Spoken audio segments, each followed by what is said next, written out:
Like any investigation, and especially one of this magnitude, where there's three terrible murders and two suspects who have been seen in the bush, there's always the unexpected where an investigation is heading in one direction and suddenly it changes. And this is what the RCMP discussed. They may have been inadvertently given a ride out of the community before the car was discovered.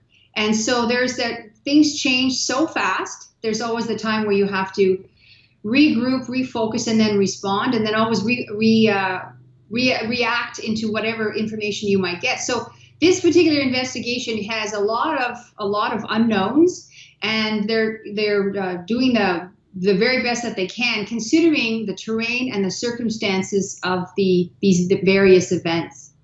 There's always this fine line between sharing with the general public for public safety and public awareness, as well as not to jeopardize the investigation. So sometimes, as a retired officer looking in, you always want to know more, right? You always want to know what if. And sometimes we just aren't able to have that from them because they want to not alert the suspects of, oh, this is when we're going to be searching now. And they also want to maintain public safety and public security so people aren't panicking. Social media we have a fascination of goriness, and that just seems to be the way it is. If you see something, first place you go to the RCMP, go to Crime Stoppers if you want to remain anonymous, but send it to the people who are doing the investigation, where they can use that information, because 2 hours in an investigation is a big thing. One, if they've actually got out of the community, then we're waiting for another tip to see where they may be. Someone saying, I gave them a ride. And hopefully that if that's the case, that person feels it's really important to speak up. If they're still in the bush, I can't see how long they would last without proper resources and water and food. The terrain there is terrible. It's very difficult to walk. I know they don't have the same resources as the RCMP.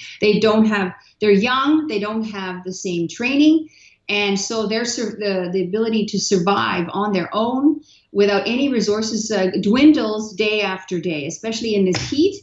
The C-140 can search huge, vast area of the terrain up there. So that really would, eliminate the police and having to go in there, on foot. It's just so much faster, and they can see so much more territory, which is a big thing, because then they can say, okay, there's nobody here. We don't see there's thermal imaging. We don't see anything there. So we can focus maybe a search in another direction. So having that extra help is really good.